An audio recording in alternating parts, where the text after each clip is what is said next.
Hey, I'd like to welcome you to another episode of Mission Matters. My name is Adam Torres. You can follow me on Instagram at Ask Adam Torres. And if you'd like to apply to be a guest on the show, just head on over to missionmatters.com and click on Be Our Guest to apply. All right, so today I have Michaelangelo Jr. on the line, and he's a founder at Michaelangelos Sustainable Landscape and Design Group. Michael, welcome to the show. Thanks, Adam. Thanks for having me. All right, Michael. So excited to get into today's topic. So we're going to talk a lot about entrepreneurship. We're going to talk a lot about Michaelangelo. So I'm excited to hear about what you're doing there and, why you founded your company. But just to get us kicked off, let's start with our signature question. So Michael, we at Mission Matters, we amplify stories for business owners, entrepreneurs, and executives. So that's our mission here. Michael, what mission matters to you? Well, thanks for the question, Adam. At Michaelangelo's, my focus is to help our clients enhance their living space outside. A lot of times people buy a new home and they don't have the place that they want their kids to play, or they don't have that outdoor entertainment space. We help our clients design and customize a space that's great for their families to enjoy year round. What we do as a company creates an opportunity for everyone that works for us. It creates a stable living for their families. And it's really important for me to see our company succeed because it helps so many others succeed. And that's really a big part of our mission as well. Man, that's big time, Michael. It's a great mission, and love bringing mission-based entrepreneurs on the show. And I guess maybe just to get us kicked off, so how'd you get started on this entrepreneurial journey, if you will? Well, my journey started when I was really young. At the age of 5, my dad put me to work for the first time. Instead of giving me an allowance, he gave me a job. And so when I first wanted to play t-ball, my dad asked me, well, what are the things that you're going to need to play? Well, I'm going to need a ball, or I'm going to need a glove, I'm going to need a bat. And then he asked me how I was going to pay for those things. So instead of having chores, he gave me jobs. So mowing the lawn, washing the car, taking out the trash, those were the first jobs that I had. And so at the age of 5, I started working for my dad back in 1990 for $5 an hour. And mowing the yard was really one of the things that I could do consistently every week. Mm-hmm. And so growing up, it was something I did all the time. Anytime I wanted to buy a toy or a new glove or go to the skating rink, mm-hmm. I went and mowed the lawn or did some jobs that my dad had around the house. So that taught me the ethic of having hard work as a foundation, as well as earning for what something that I wanted instead of things being given to me. And so it made me value buying things for myself and earning the money, and mm-hmm. also I valued the things I spent that money on because I worked really hard for it. Man, that's so big time. And I think your dad and my dad must have exchanged notebooks or something, because true story. So my when I was growing up, until I was pretty old, I thought Labor Day was for labor. Like you get to stay home. No, true. I remember pouring like a driveway once on Labor Day, and it's like, no, Adam, my dad told me, they give you that day off of school so you can stay at home and work. It's like to help your parents. And I believed it, and I never knew for a long time. Absolutely. No, they must have. And my friends growing up, they really hated coming over because my dad would put them to work too. Now, he would pay them, but if they came over to play for the first few hours, it would be work and then play. So it was like a fair trade there. Oh, that's identical to my upbringing. My cousin, they'd have to, like, everybody had their own paintbrush, and they're like, man, I don't want to go over there. I don't want to paint. I'm like, come on, guys. We finished the porch. It was like, then we could go play. Oh, that's great. Oh, that's man, awesome. Great times. So obviously you're many years down the line in your entrepreneurial journey, many businesses, many different things. And there's some people watching this right now that are maybe just getting started, and they're younger in their career. I mean, what kind of things would you tell them, based off of your experience now? Well, I can tell you that the number one thing is to believe in yourself. Mm, If you're really passionate about something, or if you have this idea and you really think that that idea is going to turn into something, you have this business that you want to start, mm-hmm. believe in yourself. Because when I first started, this business, growing up, I had, other small lawn businesses. But when I really started, this company, I was still in high school, and my high school teachers, my counselors, and I was an A plus student, Wow. on a path to go to a high level college. Yeah. But I started this company, and everyone around me, my friends, everyone doubted me. The only people who didn't doubt me were my parents, and Wow. they were the ones there to support me.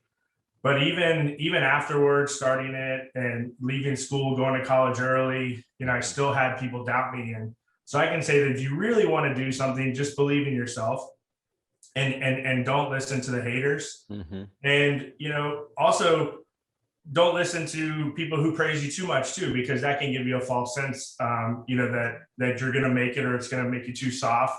Because really being an entrepreneur is really about the grind. I don't think there's a single entrepreneur, whether it's Elon Musk or Bill Gates or Tim Cook, any of those guys, that could say it was easy. It's not easy, and it's one of those things that, if you can grind through the beginning and you can get over the hump, then the payoff comes. And so for those young entrepreneurs or old entrepreneurs, anyone that's ready to take that shot, take that chance, believe in yourself, put your head down, grind through it, and come out on the other side of success. And that's really hard work, and dedication is a huge part of being successful as an entrepreneur. And so so just to back up a bit, so you had a pretty successful business already when you were in high school, before you made the decision to go to college. Like I'm guessing there was a lot of different like conversations being had that time, even between you and your parents. I mean, you're like, well, hey, if I keep growing this thing, I mean, and if I go to college, I get my degree and I do all these things, like I may not make more. I mean, do I need to get that piece of paper? I mean, or do Yeah, I not? I mean, I know there's some other benefits, by the way, to going to college, but I just mean, for like, what sure. was that like at that time period in your life? Because I think the overall, like, I think people are shifting their thought process on this in our current Yeah, age. they are, and I'm shifting my own thought process with that too. As I'm now, this week welcoming my new daughter into the world, and I think of, Congratulations. thank you, and I think of like, okay, what's the next 18 years going to be like? People are already, realizing, man, I go, $250,000 into debt for college, and I come out making $40,000 a year. Yeah. Is that really worth it? Does the payoff really happen? And so I think, in the future, what's another 18 years down the line going to be? And to be honest, it was kind of one of those things where I didn't really realize what was happening at the time. I mean, I really didn't. I really turned on the professional, company, so to speak, and went from like mowing my neighbor's yards to, buying, big professional equipment and starting a corporation and everything. And then by about that summer came along, and I'm going into my senior year, and I realized I don't have time to go to school. I really didn't. And I went back to my counselor and I said, hey, look, I've done all my credits, but I don't have time to sit in your classroom for 40 hours a week. Like I can't do it. And, I have too many hours to put into the business. And so he said, okay, you can go, here's an opportunity to go to college at night and do a joint enrollment deal. And that's what I did. But I continued to go to school because my dad went to the Naval Academy and went to the Marine Corps. My mom went to Columbia University. They were huge on education. I wanted to go to UPenn and work on Wall Street. And so I just had this whole, my whole upbringing of either I was going to the Naval Academy, follow my father's footsteps, or I was going to go to a nice prestigious school and go and get that kind of prestigious job, so to speak, be a doctor or whatever. That was the path I was supposed to be on. And it was almost like growing up that there was no other option, right? That there was no other path. And I can tell you that I continued going to the 4-year schools at night while I was running my business, working 60 hours a week, Saturdays and Sundays. And I was, It's about to kill amazing. myself. Yeah. I mean, it was just one of those things where after a few years of that, pretty much getting into my sophomore, junior Yeah. year, I was kind of like, what for? I'm already on my own. I've got my own business. Yeah. What is my degree going to do for me? And so I actually stopped going to school for a while. And then of another year or so later, I found where I ended up getting multiple degrees at, which was a local college, a technical college in the area that actually had an incredible horticulture program that was known nationwide. Had a lot of connections with UGA, which is really big agricultural school here in Georgia. And in that school, I learned all the things I needed to do to develop my company. Learning turf management, plant identification, pesticide management. Got my license through my pesticide class and all of that kind of stuff. And so it was going to that school which enabled me to continue to grow and develop my business from just a lawn, a kid mowing your neighbor's lawn kind of thing. And in reality, I realized that the majority of the kids in my high school probably should have gone to a 2-year school first. Yeah. It's a great stepping stone to get your foot into the door of education, to kind of figure out what you think you might want to do at a very low cost or no cost. In fact, state of Georgia pretty much will pay you to go to school as long as you keep a decent average. And so it's a way to get into a field, and at that school, they had accounting, they had nursing, they had diesel mechanics or HVAC, whereas I did, horticulture. So, I looked back and I thought, my entire school, the whole perception of a 2-year school was looked down upon. Yeah. That if you went to a 2-year school, you were basically a loser, and you didn't get into Georgia or Georgia Tech or Auburn or one of the big schools. And it really couldn't be farther from the truth. And I think that most kids, instead of jumping into a 4-year school where they're going to spend $20,000 to $50,000 a year or more, they should go to a 2-year school first, get their feet wet into what. And you can also knock out your core classes at the same time, and then you can transfer over to a bigger school to kind of finish up. And I think it makes more economic sense. It also allows you to kind of figure out what you want to do. And to me, it's just a great opportunity. And I think education should be, in fact, I saw there was an article, and I think it was one of the states around here that they're going to try to tie in tech schools into high school. And so while the kids are, kind of high schools are a lot of repetitive stuff anyway. So why not go ahead and start on a career path? I think they used to do this kind of stuff. They called it shop and integrated, classes, stuff like that. It's like, go ahead and start on that career path your junior, senior year. So you can really come out of high school, like working in a career and like work your way up. And I also found that the majority of my classmates were already in the industry they wanted to be in. They're already working, as a nurse or as a landscaper or as a technician. They're already working in the field. And so it really melded that whole education and field experience together. It really was just a wonderful experience for me. And like I said, just starting out, had you asked me when I was 17 or 18, would you ever end up at a 2-year school and proud of it? I would have told you no way. But that ended up being my path and my journey. And now I look at, doing a 4-year school as just and for me, a big waste of time, because it is changing. And I mean, even larger companies, Apple and Tesla, have come out and said, you don't even need a degree to apply anymore. We're now looking past that. We're going to look at the person and their ability. So it's a changing world, as you mentioned. Yeah. And I think a big part of all this is that it's just the cost too. It's like, I think when our parents were in school and things like that, or like it was just different.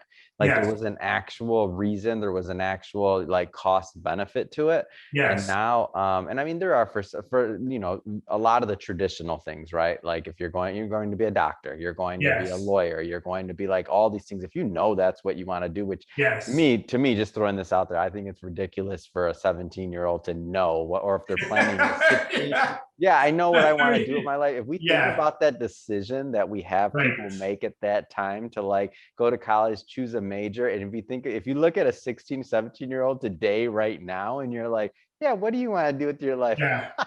I I mean, look at most myself when I 30 was, and 40-year-olds sometimes still don't even know what they that's what I want to was do with gonna their lives, say. I right? was gonna say, are you kidding me? If you would have asked me, what do I want to do when I grow up? And I said I want to Yeah. be a podcaster. Podcasts weren't even around when I was Yes. graduating college. Yes. If they were, I didn't know what they were. Yes. Yes. So No, many of the exactly. jobs and the positions and the roles that, for example, what your daughter does may not even exist in Right. 18 years. They're Yes. invented. It's still being invented. Everything's moving Yes. so fast. So Yes. I think it's hopeful and it's different. And I think that there's definitely been a change, as you mentioned. So let's go further on, in this entrepreneurial side Yeah. of things for you. So okay, so now you went to school and you really tooled up on your knowledge on how to take you picked a niche, which is the business you'd already been Right. working in, ideally since you were 5, right? Since your dad put you to work. Yes. But realistically, now your business is growing. Now you're getting some of those extra things that are going to take you from just, again, mowing, your book of business, so to speak, their lawn, to Right. really being a player in the industry and growing and kind of putting your stake in the ground. So what does that transition look like as you start to kind of grow, as you start to think about, okay, this is what I'm doing. Like, I've been doing it for a long time. I'm committed. Now I'm studying it. Now I'm learning Yeah. it. Like, now it's time to really, I can envision doing this long term. Like, what does that part of it look like? Yeah, absolutely. Well, thanks for the question. I think that, most entrepreneurs maybe even feel this too. There's this kind of roller coaster of emotions Oh, yeah. that I think you feel as an entrepreneur, and whether it's, a startup and then, you reach a certain phase. And there was definitely a time, probably in my early 20s where I was kind of like, did I really make the right choice? My success was there, but it wasn't like amazing. I'd given up all those years not going to college that I would have not, all my friends and my Yeah. classmates did.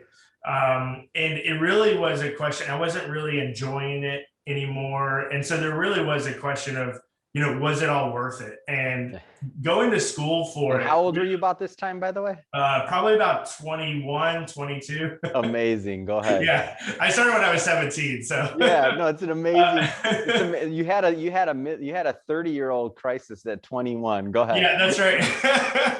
And so, but going back to school, actually, I loved school. I just loved knowledge and education. So, like, going back to school and just really getting the knowledge and education about what I was doing kind of reinvigorated myself, where I really developed a passion for the industry. I developed a passion for horticulture. I developed a passion.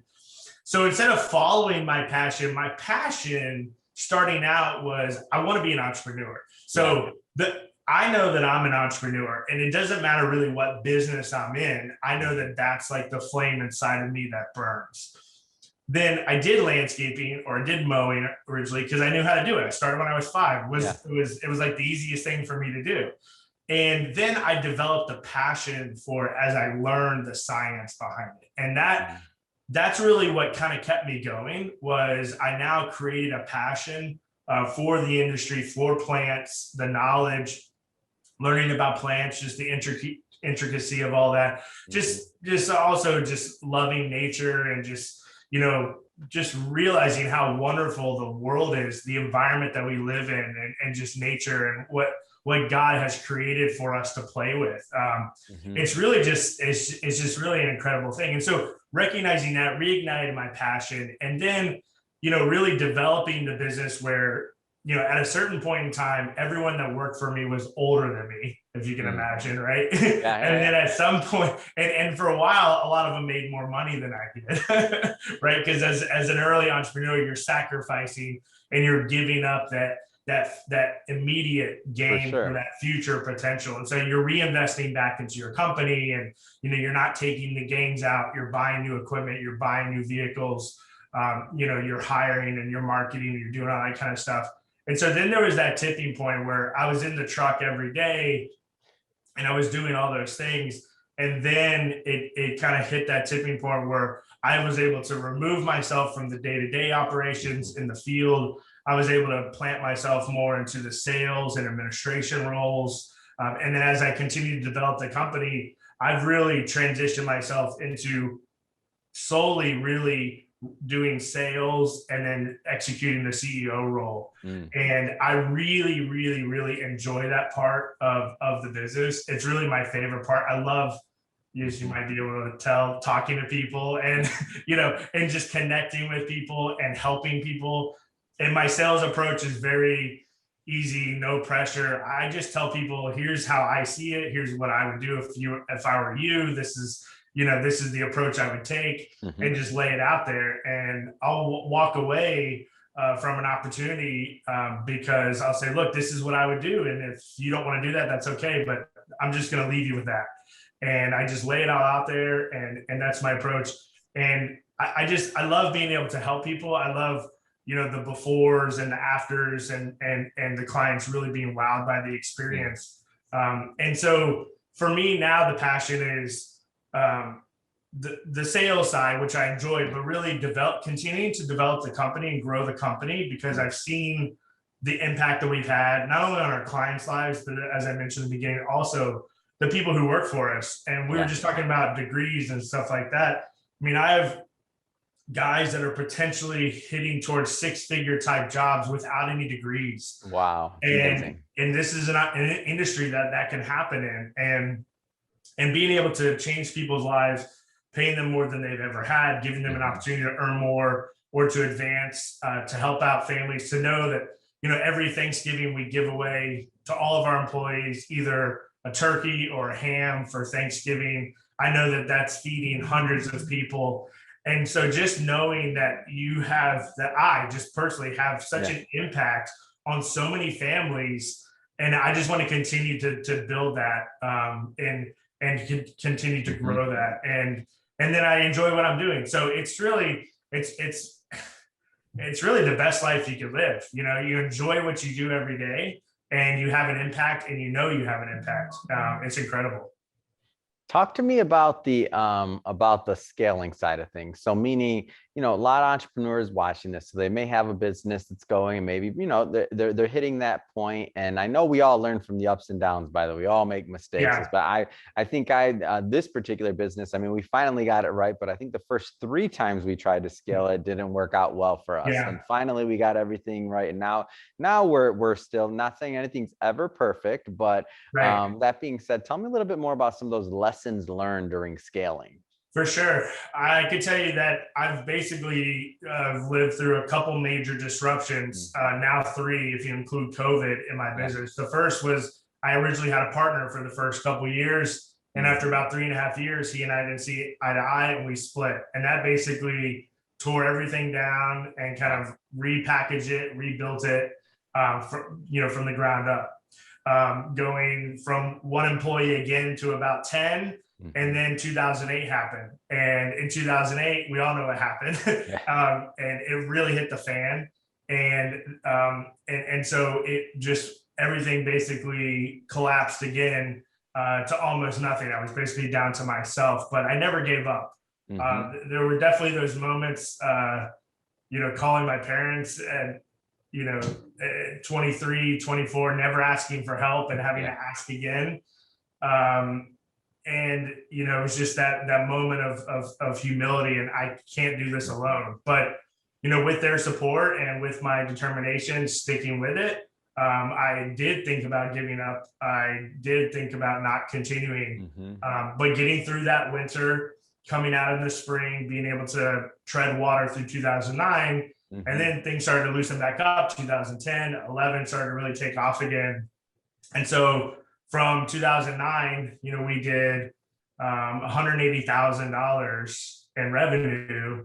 And then in 2018, we did 3.2 million. So really was a huge point of growth, where we're doubling almost every year for a few years, growing from 0 employees to 3 to 8 to 12. And now we're over 40 employees. Wow. And then COVID hit, right? And in COVID, I think the the biggest, people always ask me like, what was your biggest challenge during COVID? For me, it was managing fear. I could be totally in control of my emotions and my fear myself, but I also had to help guide 40 other people and their emotions and what they were feeling and what their families were feeling. And, if you bought into the media hype and everything that was going on back then, people were like, why would we even come to work? We're going to die. And that's how some of them were feeling. And it was about half that felt that way and the other half that did not feel that way. And so, it was really mitigating and navigating through that. But I can tell you that COVID really did shed a lot of, it was almost like this, the snake skin, kind of shedding process. It shed some people, it shed some clients, it just shed some things that I think needed to happen through that process. And now coming out on the back end, we have this resurgence. We have more work than we could ever deal with right now. COVID has really flipped the tables. Most people are now working from home. Their home is their office is their home. The kids are going to school at home. They're not even going to school. And so everyone's at home more. Now they're thinking to themselves, well, I better invest in my home. I want to make it nicer. I want to make, they're doing renovations inside. They're doing renovations outside. That's where we come in. And so, there's this huge, push for that. Had I given up during COVID or had I given up during 2008, I never would have experienced this. So, being determined and getting through those rough patches. As far as scaling, same thing, running into those big giant speed bumps, or in 2008, almost like a guillotine, cutting your head off. You really have to kind of take a step back and say, what can I do differently? In 2008, I was 100% residential business. Coming out of 2008, I decided I'm going to diversify and I'm going to start catering towards and getting commercial clients. I wanted to have a mix of business. So in case my, residential clients were affected, maybe my commercial clients wouldn't be, my portfolio would be more balanced. And so we started to diversify our business.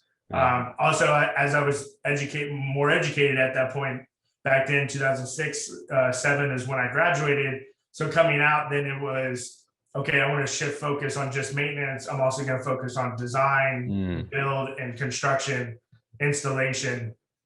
And so that really helped diversify. And then, really growing the company steadily and, you reinvesting your resources, and then also being resourceful. What other things, can you go out there and find to help you grow your business? For me, we were outgrowing our business space and we were renting a place, and we were at a point where we are outgrowing and our landlord wanted us out.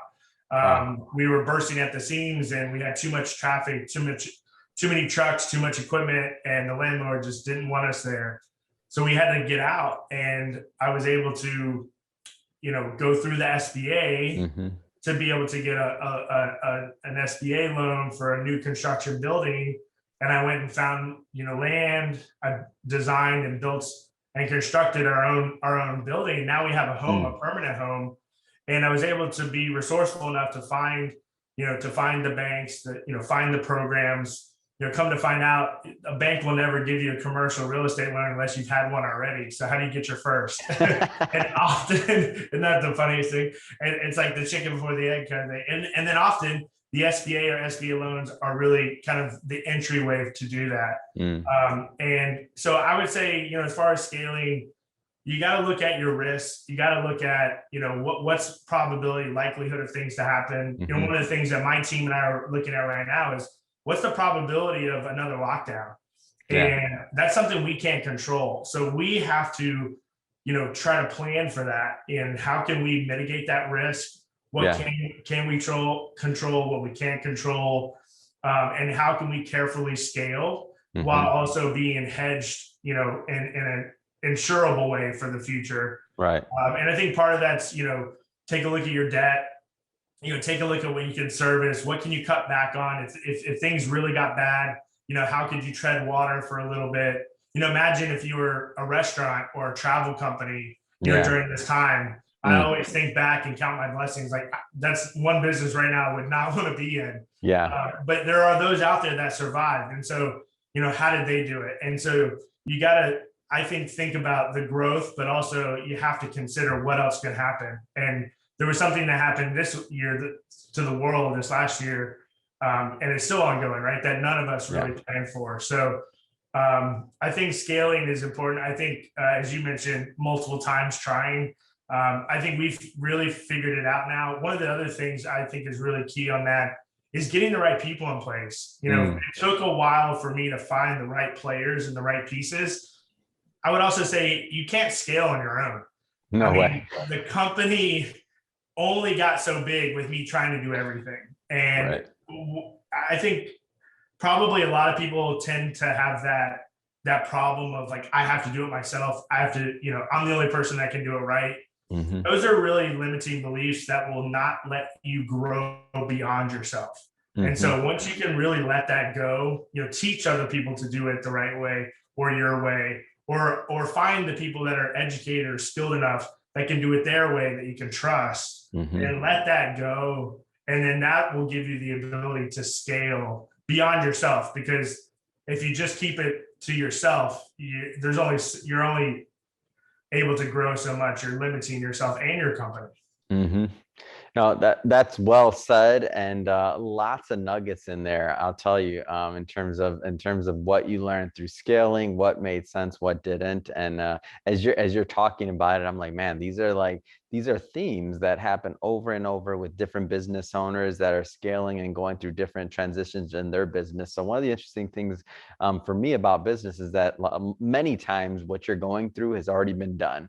Yes. Like it's already happened. It's happened many times. Many other business owners have gone through it. So sometimes you can learn from programs just like this, so that maybe you don't have to make the same mistakes, or if they're not, if they're not avoidable, like then maybe you just have that, knowing somebody else went through it. But when you think about one of the big ones that you mentioned, which is diversifying your revenue streams, well, in your case, it was going to also add some commercial to that residential. That was a big loophole in your business that you wouldn't have known hadn't you gone through some of those troubles. But now that you went through them, you persevered, and that you kept on adding those little, those blocks to it, so to speak. You're that much more strong, you're that much more diversified, that much more stable, that much more able to withstand, what comes next, and to be able to kind of weather that storm and build something solid that will last for the long term, which is, in my opinion, one of the big reasons why I feel like an entrepreneur does what they do, is because they want to build something of value that lasts, that adds value to the community, the business community, and to all people that are involved, the clients, the suppliers, the families of the workers that are out there doing the job day in and day out. I mean, everybody benefits there. So I think it's great. I think it's a great mission that you have behind what you're doing. So Michael, I have to ask you, so what's next? So what's next for you? What's next for the company? What's next? Well, as I mentioned in the beginning, I'm welcoming my daughter Amelia Rose into the world this week. So exciting. It's really exciting time for my wife Christina and I. One of the things that was one of my core missions early on in life, starting a company, what the mission there was to have the ability in the future, when I did have a family, to be able to choose that, to spend time with them, to be able to have that freedom and that flexibility. And so I'm going to take advantage of what I've done over the last 18 years. We spend more time with my family and be there for them. And the other thing is, I want to continue to grow the company. We've brought on a really good team of guys over the last year. As I mentioned, COVID shed a lot from us, and we also added a lot. And it was really a great opportunity. It was really a great time to kind of hit the reset button. It kind of created a veil to be able to do that. And so we've re-energized, we're reinvigorated. We've got a great group of guys at the top. And those guys really, to me, are kind of like an all-decade team. We've got the ability with these young guys to really take the company to another level. And, really over the next 10 years, you know, the 2020s is going to be a really big time for the company. We want to continue to grow not only our revenue, but then our team of people. We're working on creating and reinforcing a positive culture of taking care of our employees, taking care of our families. We've done a number of those things already, and we just want that message to get out into the marketplace, into the workforce. Finding good people to work is one of the largest challenges that we have, that we face every single day, as well as our competitors and anyone else that's in this type of industry. And so we want to create the difference. You know, what makes us different than the next employer? And, you know, it's treating people well, you know, treating people as they're humans and not as numbers. And so continuing to grow this company to be able to affect more lives and more families. And giving our people an opportunity to grow as well, to advance in their career, to get more of an education like I did, to become, you know, passionate about the industry. And whether or not they stay with the company, it doesn't really matter, as long as they can continue to grow and change and better themselves, whether they move on to other companies or another stepping stone or start their own company. I'm all for that. It doesn't matter to me. I just want to create that positive change. And I want them to look back and say, yeah, wow, my time at Michaelangelos, my time with Michael, that was special. That was something that, you know, being close to him and being able to learn from him and take what I learned and being able to go off on my own, you know, that was something that really made an impact on my life. And that's really what I want to continue to do.